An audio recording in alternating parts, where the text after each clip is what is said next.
참 예수님 사랑합니다.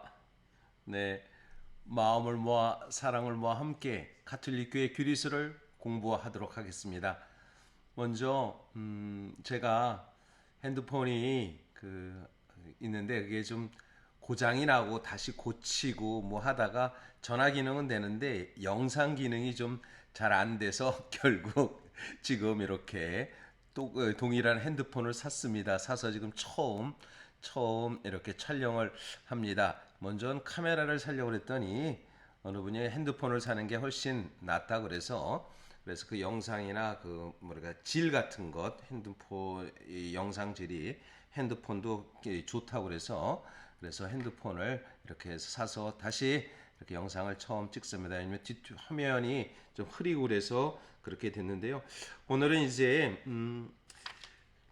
제6단락 인간에 대한 부분에서 육체와 영혼의 하나인 존재다라는 이야기를 함께 나누어 보도록 하겠습니다. 362항입니다. 하느님의 모습으로 지어진 인간은 육체적이며 동시에 영적인 존재입니다. 하느님의 모습으로 계속 이야기하지만 이마고 데이라고 말합니다. 하느님의 모습으로, 그러니까 우리는 하느님을 알 수 있는 것은 서로 인간과 인간의 관계 속에서 하느님을 알 수 있다는 것입니다. 하느님의 모습으로 창조되었기 때문에 그렇다는 것입니다. 인간은 육체적이며 동시에 영적인 존재입니다. 흔히 우리는 이 인간의 구성을 육체와 그리고 몸이라고 했을 때 육체와 정신이라고 말하지만 이 정신이라고 말할 때 우리 교회에서는 영적인 존재다라고 이렇게 말하는 것입니다. 거기에는 창세기 2장 7절의 말씀에서 성경 이야기에서 잘 들어줍니다.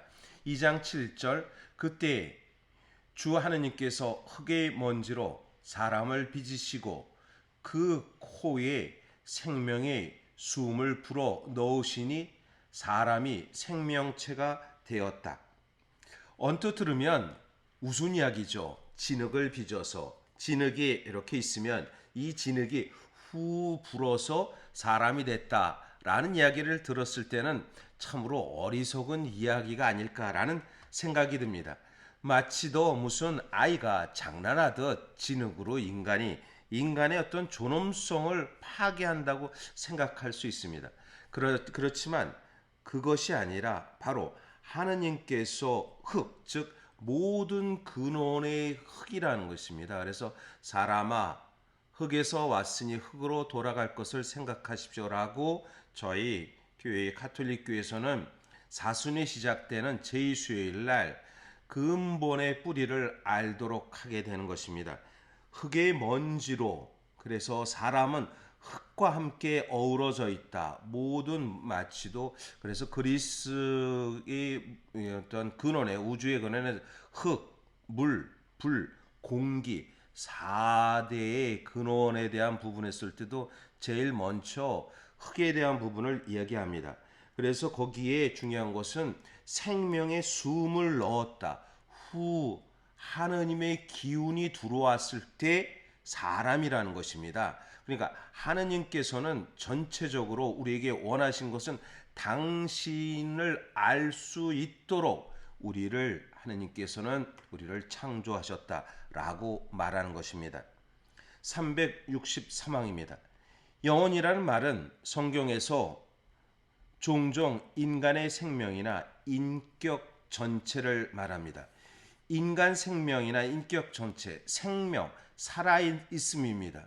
살아있다는 것은 움직임입니다. 우리가 끊임없이 살아서 움직이기 때문에 그래서 우리는 점점 하느님 안에서 머물 수 있도록 이끌어준다는 것입니다. 인격 전체를 말합니다. 영혼이라는 것. 인격은 라틴 말로 페르소나라고 말하는데요. 이 페르소나는 우리로 말하면 영어로는 펄슨이죠.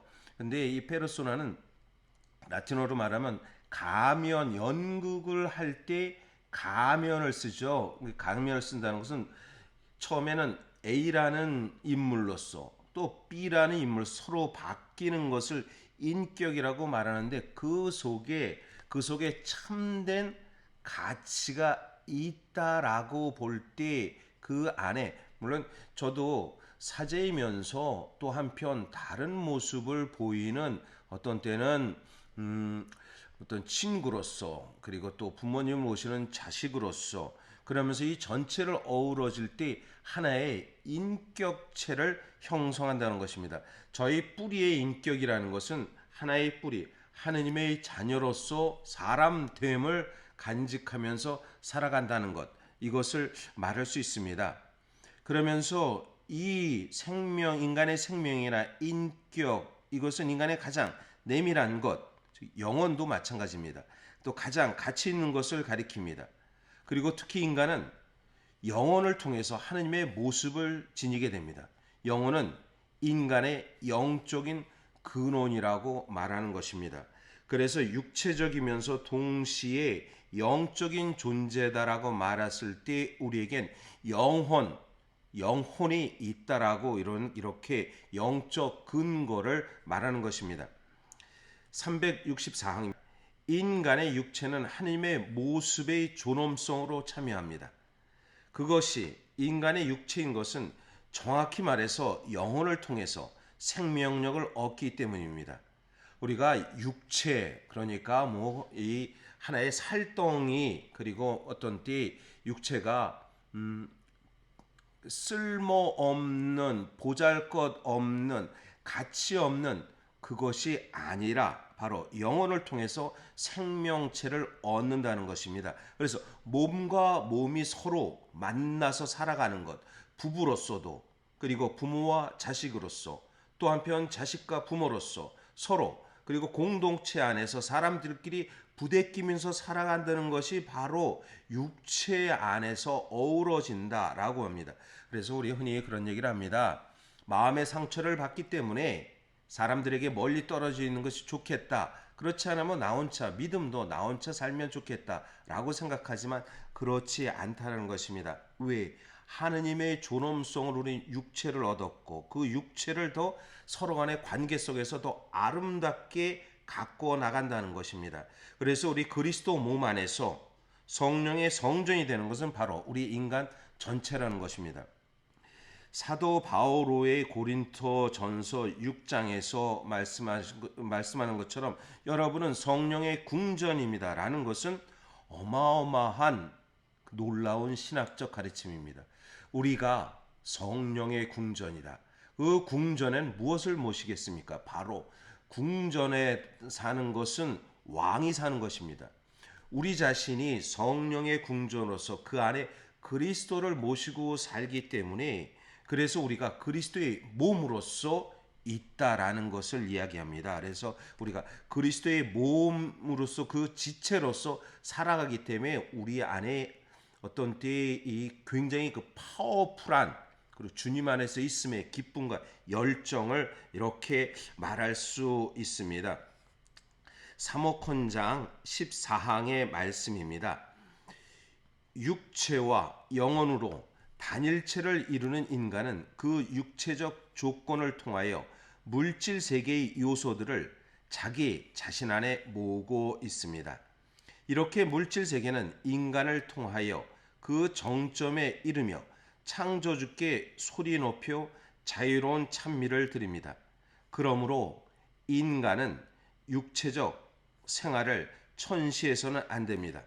오히려 반대로 인간은 하느님께 창조되고 마지막 날에 부활할 자기 육체를 좋게 여기고 존중하여야 할 의무가 있습니다.